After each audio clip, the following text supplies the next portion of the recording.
Hi students. Next we are going to discuss the remaining factors which have influence on consumer behaviors.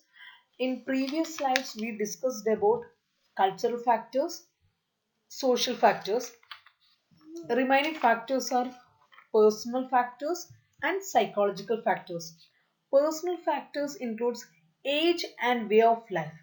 As you know, your interests may be changed when your age is changing. Okay. So a consumer does not buy the same products or services at 20 or 70 years. His lifestyle might be changed, his values, his activities, his hobbies, his point of view, everything will change when he is getting older in his life. So consumption is shaped by family life cycle and the number, age and gender of people in the household at any point in time.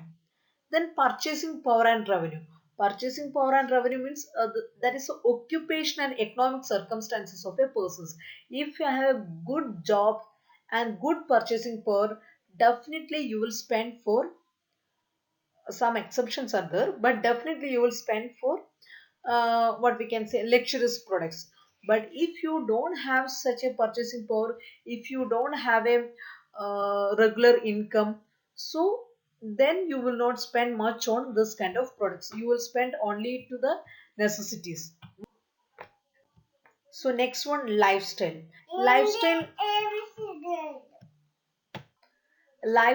includes individuals' activities, interests, values, and opinions. Lifestyle also will change as you are getting older in your life.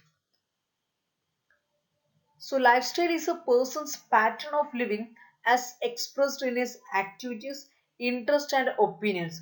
So, it portrays the whole person's interacting with this environment. The next one, personality and self concept. So, personality is the unique psychological characteristics that distinguish a person's or group, such as brand personality, sincerity, excitement, competence, sophistications, etc. So, I think we studied all this concept, this personality concept, this self concept, etc. in your OB. So, I think while discussing about things, it is because of that it is very easy to discuss, I think. Then personality is a set of traits and specific characteristics of each individual. So personality traits include confidence, sociability, autonomy, etc. And self concept is the image that the individual has or would like to have of him, and he conveys this. The self concept and ideal self, real self, etc., given by Carl Roger. I think we studied about this in your OB. The next one, it is psychological factors. Psychological factors includes motivation, perception, learning, beliefs, attitudes, etc. In this motivation, as you know, it is a drive, is a need that sufficiently present to direct the person to seek satisfaction of the need. So if you have motives to buy something, definitely you will buy that particular product. So motivation is a one particular thing which influence consumers buying behavior. Then perception. Perception is the process through which an individual selects, organizes, and interprets the information. So, through which he is give, through which one gives meaningfulness to the world. That is perception. So, the perception of a situation at a given time may decide if and how the persons will act.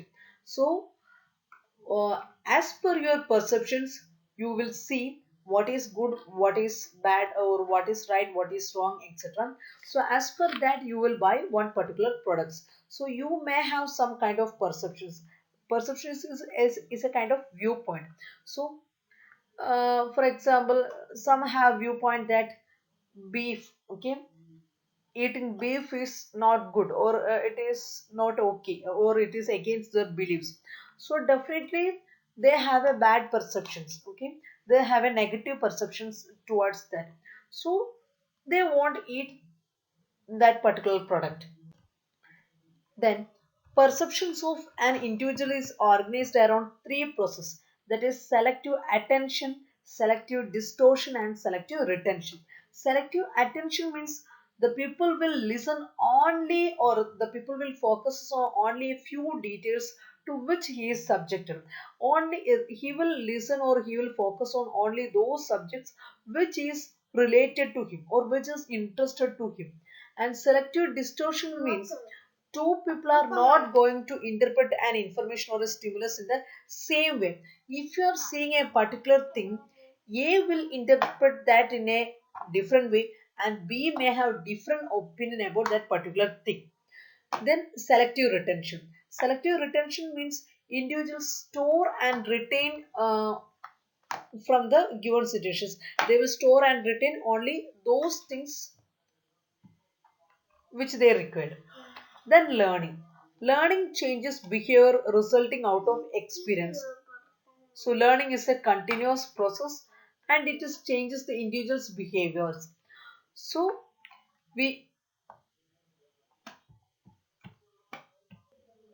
we had an habit of having Coke. Okay.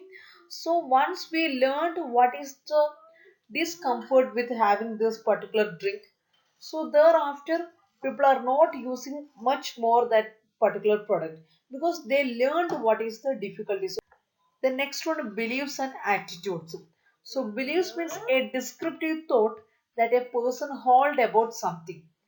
Then attitudes means a person's consistently favorable or unfavorable evaluations, feelings and tendencies towards an object or idea. So both beliefs and attitudes have an influence on the consumer's buying behavior.